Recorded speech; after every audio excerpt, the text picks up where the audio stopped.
So आज हामीले अब हिस्टोलोजी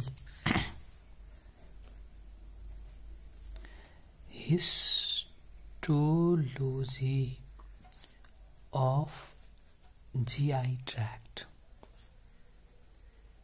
को कुरा गर्छौं है। हिस्टोलोजी अफ जीआई ट्र्याक्ट को आज हामीले कुरा गर्छौं। बुझ्यौ नि। अब हिस्टोलोजी अफ जीआई ट्र्याक्ट को कुरा गर्नुपर्दा म चारवटा लेयर्सको नाम भन्छु अनि तिनी लेयर्सहरु अब हामीले हिस्टोलोजी पढिरहेछौं के। हिस्टोलोजी भनेपछि चाहिँ स्टडी अफ टिस्यु हो। भने तिनी लेयर्स कुन टिस्युबाट बनेका छन् त भन्ने कुरा गर्छौं के। अनि तिनी टिस्युजहरु छन् नि कुन लेयर्सबाट मतलब तिनी लेयर्सहरु कुन टिस्युबाट बनेका छन्। अब तिनीमा कुनै एउटा स्पेसिफिक क्यारेक्टरिस्टिक्स छ भने त्यो कुरा गर्छौं र फाइनली हामीले फंक्सनको कुरा गर्छौं। अनि अर्को कुरा हामीले डिफरेन्ट अर्गन्सहरुमा चाहिँ इन डिफरेन्ट लेयर्सहरुको मतलब क्यारेक्टरिस्टिक्स फरक हुन सक्छ त्यो कुरा पनि हामीले ख्याल गर्छौं है त। अब पहिला मैले चारवटा लेयर्सको नाम लेख्छु है त। Serosa the outer most layer है त। सेरोसा एउटा हुन्छ सेरोसा। अर्को लेयर हुन्छ हाम्रो मस्क्युलारिस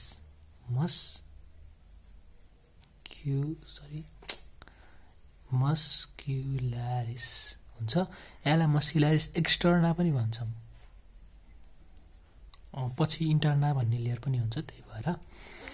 अनि त्यसपछि थर्ड लेयर हुन्छ हाम्रो सब म्युकोसा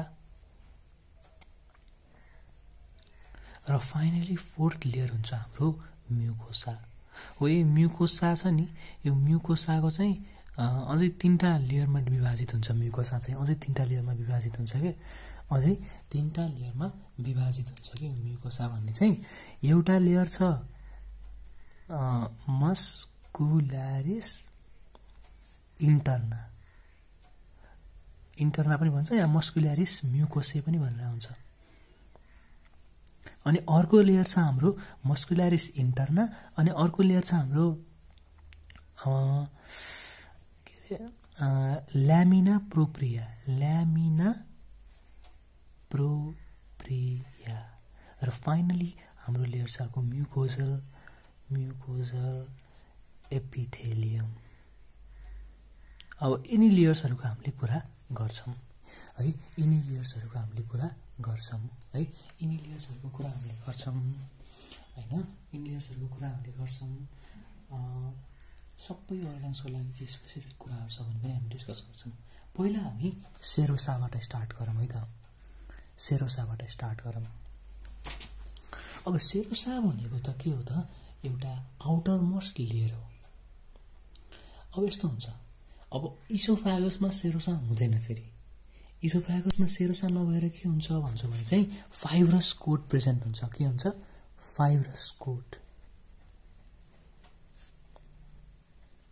है। एउटा कुरा थाहा पाउनु इसोफेगसमा सेरोसा नभएर फाइब्रस कोट हुन्छ। अरु सबैमा सेरोसा नै हुन्छ। अब सेरोसा भनेको आउटर मोस्ट लेयर भयो। अब यहाँ हामी डिस्क्राइब गरौँ सेरोसाको बारेमा है त। अब सेरोसा है त। अब सेरोसा भनेको के भयो त आउटर मोस्ट लेयर एउटा आउटर मोस्ट लेयर भयो सेरोसा। अब आउटर मोस्ट लेयर त हो तर सेरोसा कुन टिस्युबाट बनेको हुन्छ भन्ने कुरा थाहा पाउनु पर्यो। त्यो भनेको चाहिँ सिम्पल स्क्वामस एपिथेलियल टिस्युबाट बनेको हुन्छ के। एउटा यो कुरा पनि तिमीले थाहा पाउनु पर्यो। कुन टिस्युबाट बनेको हुन्छ त सिम्पल स्क्वामस एपिथेलियल टिस्युबाट बनेको हुन्छ। मतलब सिंगल लेयर्ड हुन्छ। सिम्पल भनेको सिंगल लेयर्ड भयो। स्क्वामस भनेको हामीले उता क्यारेक्टरिस्टिक्सहरु त पढिसकेका छौं हो। यसरी यो के भनेको सेरोसा बनेको हुन्छ भनेर तिमीले थाहा पाउनु पनि पर्यो। तर हामीले भनिसकेका छौं अगाडि फाइब्रस कोट चाहिँ इसोफेगसमा हुन्छ। यो चाहिँ केबाट बनेको हुन्छ फाइब्रस टिस्युबाट बनेको हुन्छ। र इन केस अफ इसोफेगस यो नन सेलुलर हुन्छ। है, त्यो त फाइबर्सबाट बनेको हुन्छ क्या। फाइबरस टिस्यु भनेपछि फाइबर्स, थिन फाइबर्सहरूबाट बनेको हुन्छ। त्यही भएर हामीलाई फाइबरस कोट इन इसोफागस, अरूमा चाहिँ सिरोसा नै भन्छौँ हामीले। अब सिरोसालाई हामीले अर्को नामले पनि बोलाउँछौँ, भिसेरल पेरिटोनियम।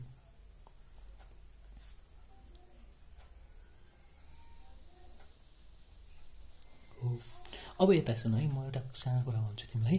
अब जस्तै यो हाम्रो इसोफागस भयो अरे, मैले जस्ट माथिको सेक्सनलाई जस्ट काटेँ, ट्रान्सफर्स सेक्सन भन्छ नि, त्यही सेक्सन हो। अब यो बाहिरको लेयर सिरोसा भयो अरे होइन। अब यो सिरोसा लेयर भयो। अब यो चाहिँ के हुन्छ भने चाहिँ हेर, अब यो चाहिँ के हुन्छ, तिम्रो अब यो चाहिँ यसरी जान्छ र दुईटा लेयर अफ सिरोसा छ नि मिलेर यो चाहिँ के हुन्छ तिम्रो, यसलाई हामीले के भन्छ, मिजेन्ट्री भन्छौँ हो। यो दुईटा layers of serosa yeah peritoneum मिलेर चाहिँ के भन्छ, मिजेन्ट्री भन्छ। र यो तिम्रो पछाडिको एब्डोमिनल वाल हुन्छ नि, या पछाडि एब्डोमिनल वाल हुन्छ नि, त्यो एब्डोमिनल वालमा गएर जोडिन्छ क्या। र यसले के गर्छ, यस्तै गरी इसोफागस लगायत स्टोमक जस्ता अर्गन्सहरूलाई के गर्छ, सस्पेन्ड गर्छ, इन्टेस्टाइन्सहरूलाई सस्पेन्ड गर्ने काम गर्छ कि। त्यही भएर मिजेन्ट्री भनेको चाहिँ दुईटा पेरिटोनियम लेयरबाट बनेको हुन्छ भन्ने कुरा यसरी तिमीले बुझ्नुपर्ने कुरा, यो इम्पोर्टेन्ट कुरा छ। त्यो एउटा इम्पोर्टेन्ट कन्सेप्ट जस्तै भनौँ न, जो कुरा भनिँदैन क्या जेनरली होइन, त्यो भएर एउटा यो कुरा पनि बुझिराख्नु। अब सिरोसा भन्ने बित्तिकै यसको मेन फङ्सन भनेकै प्रोटेक्सन हुन्छ क्या। किनभने कसरी प्रोटेक्ट गर्छ भने चाहिँ एक प्रकारले फ्रिक्सन रिड्युस गर्छ क्या। किनभने मेनली कस्तो हुन्छ भने चाहिँ अब यो अर्गन के हुन्छ, अर्को अर्गनमा स्लाइड गर्न सक्छ नि त। There may be sliding of one organ of the alimentary canal over another, या over another mainly organ that is present in the abdominal cavity, right. त्यही भएर चाहिँ मेनली द सेल्स है, यिनी जुन सेल्सहरू छन्, सेल्स अफ दिस पेरिटोनियम, उनीहरू के हुन्छन् भनेपछि चाहिँ दे आर मोइस्ट भनेको छ, and they help in reducing the friction. So remember this function. त्यही भएर प्रोटेक्सन भनेर भनेको है, यो हो हाम्रो सबभन्दा आउटर मोस्ट लेयर। र एउटा एक्सेप्सन छ यसमा चाहिँ, त्यही अब इन केस अफ तिम्रो इसोफागसको केसमा चाहिँ फाइब्रस कोट प्रेजेन्ट हुन्छ, यसको काम पनि प्रोटेक्सन नै हो, बुझ्यौ नि। अब हामी सेकेन्ड लेयरतिर जाऊँ। र सेकेन्ड लेयरलाई मैले के भनेछौँ हामीले, मस्कुल्यारिस। अब यो मस्कुल्यारिस लेयर एउटा महत्त्वपूर्ण कुरा, कुन टिस्युबाट बनेको हुन्छ, which type of tissue it is made of, it is composed of which type of tissue है। The tissue is smooth muscular tissue, smooth muscles, unstriped muscles, you know about them होइन, smooth muscles, involuntary muscles बाट बनेको हुन्छ। तर there are two layers भनेको छ, outer longitudinal muscles, these are also smooth muscles है त, outer longitudinal muscles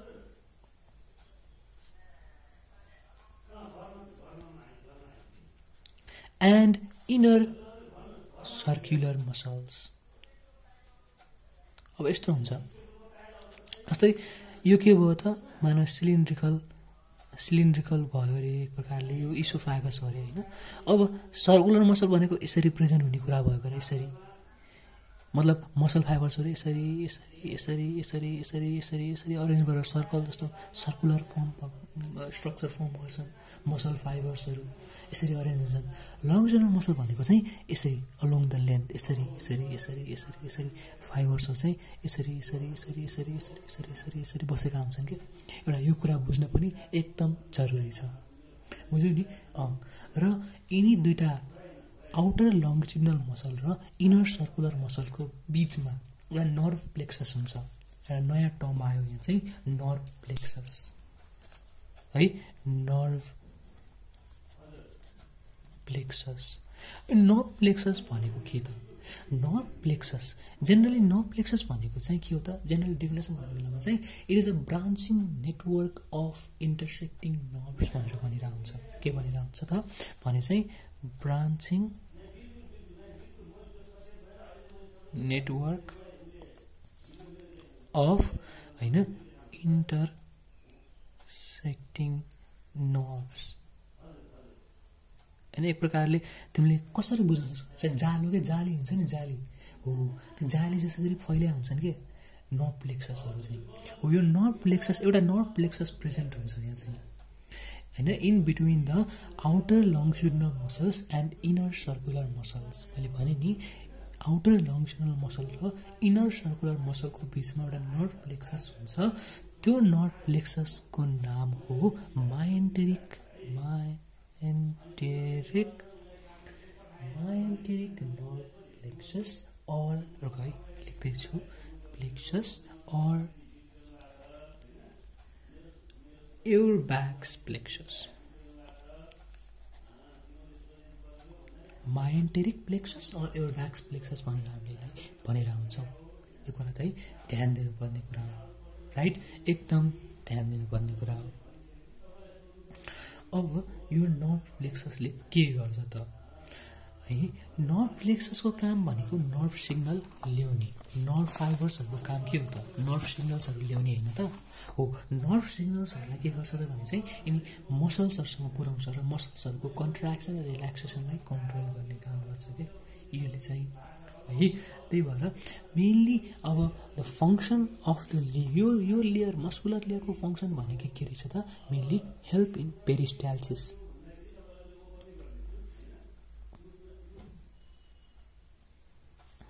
अब पेरिस्टाल्सिसमा के हुन्छ, कन्ट्र्याक्सन पनि हुन्छ, रिल्याक्सेसन पनि हुन्छ। यो इनर सर्कुलर र आउटर लङ्गिट्युडिनल मसल्सहरूको कन्ट्र्याक्सन र रिल्याक्सेसन हुन्छ। कसरी हुन्छ त यो कुरा पनि बुझ्न जरुरी छ। Let me make you clear about that है त। अब सुन राम्रोसँग, अब के हुन्छ भने चाहिँ जस्तै मानव यो इनर भनेको चाहिँ सर्कुलर लेयर हो अरे। इनर के हो त एकदम मिलेनहरू एकैछिन यस्तो है, इनर सर्कुलर लेयर हो अरे। यो हरियो है, हरियो कलर छ, इनर सर्कुलर लेयर हो अरे। अनि त्यसपछि तिम्रो हुन्छ अर्को आउटर लङ्गिट्युडिनल मसल्सहरू हुन्छ है, आउटर लङ्गिट्युडिनल मसल्सहरू हुन्छ। अब एक्ज्याक्टली तिम्रो फुड छ नि, मानव फुड बोलस छ, यो इसोफेगस हो अज्युम गरेर जे गरे जे भए पनि छ, यो फुड बोलसको पछाडि सर्कुलर मसल्सहरू कन्ट्र्याक्ट हुन्छन्। यो भनेको हामीले गर्ने होइन, यो स्मुथ मसल्स हुन्, दे आर इनभोल्युन्टरी इन फङ्सन। त्यही भएर फुडको पछाडि तिम्रो सर्कुलर मसल्सहरू कन्ट्र्याक्ट हुन्छ र यसको डायमिटरलाई घटाइदिन्छ कि ताकि फुड पछाडि नजाओस्। एउटा फुडको पछाडि के हुन्छ, सर्कुलर मसल्स कन्ट्र्याक्ट हुन्छ र लङ्सबाट रिल्याक्स अवस्थामा हुन्छ। फुडको अगाडि फेरि यो चाहिँ कन्ट्र्याक्ट अवस्थामा हुन्छ, कन्ट्र्याक्ट देखाउन सकिएन तर यो कन्ट्र्याक्ट अवस्थामा हुन्छ, लङ्गिट्युडिनली कन्ट्र्याक्ट हुन्छ कि along the length of the organ. त्यो बुझेन, along the length of muscle छ भने यो कन्ट्र्याक्ट भएर सानो हुन खोज्छ, जसले गर्दा फुड अगाडि प्रोपेल हुन्छ कि है। यसरी यो मुभमेन्टलाई हामीले पेरिस्टाल्सिस मुभमेन्ट भन्छौँ। अब यस इनरको कन्ट्र्याक्सन रिल्याक्सेसनबाट नै यो मुभमेन्ट पोसिबल भयो नि। त्यो मुभमेन्ट गराउने भनेको के हो त यो मस्कुलर लेयरले हो नि त, मसल्सहरूको कन्ट्र्याक्सन रिल्याक्सेसन। अनि त्यो गर्ने भनेको एर्बाक्स प्लेक्सस, त्यसले चाहिँ नर्भ सिग्नल्सहरू हाम्रो अटोनोमिक नर्भस सिस्टमबाट लिएर यहाँ पठाउँछन् के। यसरी चाहिँ पेरिस्टाल्सिस मुभमेन्टमा यसले सहयोग गर्छ। अब पेरिस्टाल्सिस मुभमेन्ट त इसोफेगसमा हुन्छ, इन्टेस्टाइन्समा हुन्छ, यो कुरा तिमीलाई थाहा नै छ होइन। त्यही भएर एउटा इम्पोर्टेन्ट कुरा तिमीले यसको बारेमा बुझ्नुपर्ने छ। अब यो मस्कुल्यारिस लेयर, अब त्यही त अब अरू अर्गनमा यसको त्यस्तो एक्सेप्सन छैन, तर एउटा अर्गनमा चाहिँ यसको अलिकति एक्सेप्सन चाहिँ पाउन सक्छौँ है, हामीले अलिकति एक्सेप्सन पाउन सक्छौँ होइन।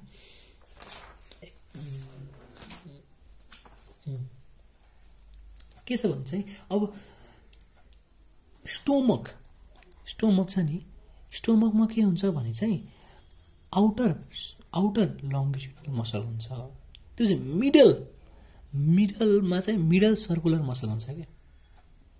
र सबभन्दा इनर हुन्छ नि, त्यो इनर भनेको चाहिँ in case of stomach oblique muscle हुन्छ क्या। अब लङ्गिट्युडिनल भनेको यस्तो लङ यसरी हुने भयो, फेरि सर्कुलर मसल भनेको यसरी त्यो डायमिटर मतलब सराउन्डिङ द अर्गन भयो है। अनि यो इनर कस्तो अब्लिक मसल भनेको यस्तो अब्लिक हिसाबले बसेको हुन्छ कि यसरी यसरी फाइबर्सहरू यसरी अरेन्ज भएको हुन्छन् क्या अब्लिक मसल्सहरू चाहिँ अब्लिकली अरेन्ज भएका हुन्छन् राइट अब यो अब्लिक मसल्सको प्रेसेन्सले हैन due to the presence of this oblique muscle a kind of distinct movement occurs in the stomach भनेको छ है and that distinct movement help in mechanical digestion of food भनेको छ right a kind of distinct movement occurs in the stomach which helps in the mechanical digestion of food and we call that as a churning effect that is known as churning effect मतलब यो oblique muscles को एउटा special movement हुन्छ and that aids in the mechanical digestion of food and that is known as churning effect right त्यही भएर यो कुरा यसमा बुझ्नु पर्यो है अब्लिक मसल्सको कुरा यसमा बुझ्नु पर्यो बुझ्नु अब्लिक मसल्सको कुरा चाहिँ यसमा अब हामी जान्छौँ मस्कुलरिस पछि सब म्युकोसल लेयरमा let's move on to submucosal layer है त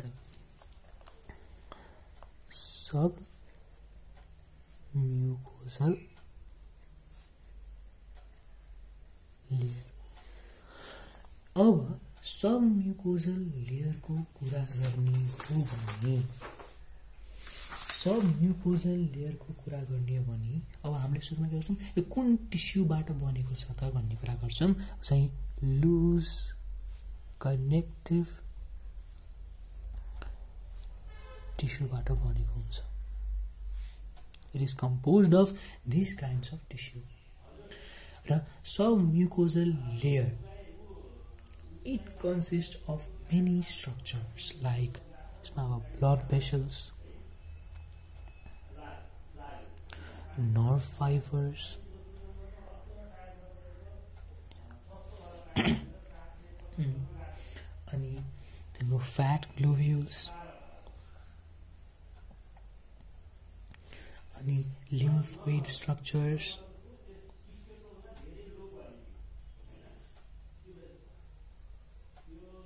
These are actually present in the loose connective tissue, the submucosal layer.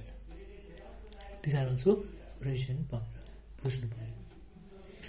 And what are important features of submucosal layer? That is, in the inner region, towards the inner side of this submucosal layer, towards the inner side of submucosal layer को inner side ma there is a presence of another nerve plexus and that is known as Meissner plexus. M-E-I-S-S-N-E-R-S Meissner's plexus.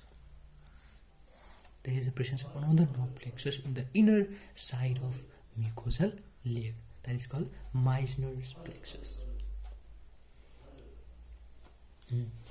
So सब म्युकोसा को कुरा गर्ने भने चाहिँ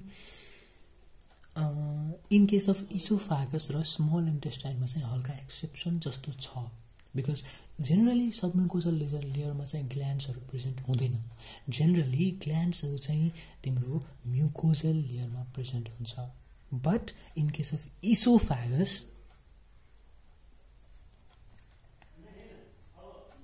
र अर्को छ हाम्रो स्मल इन्टेस्टाइनको पनि duodenum reason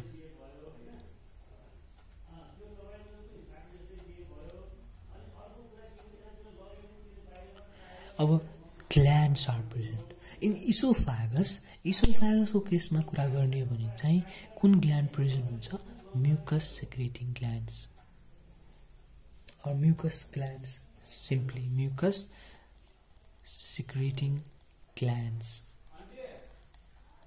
that secrete mucus in the inner lining of or lumen of the esophagus.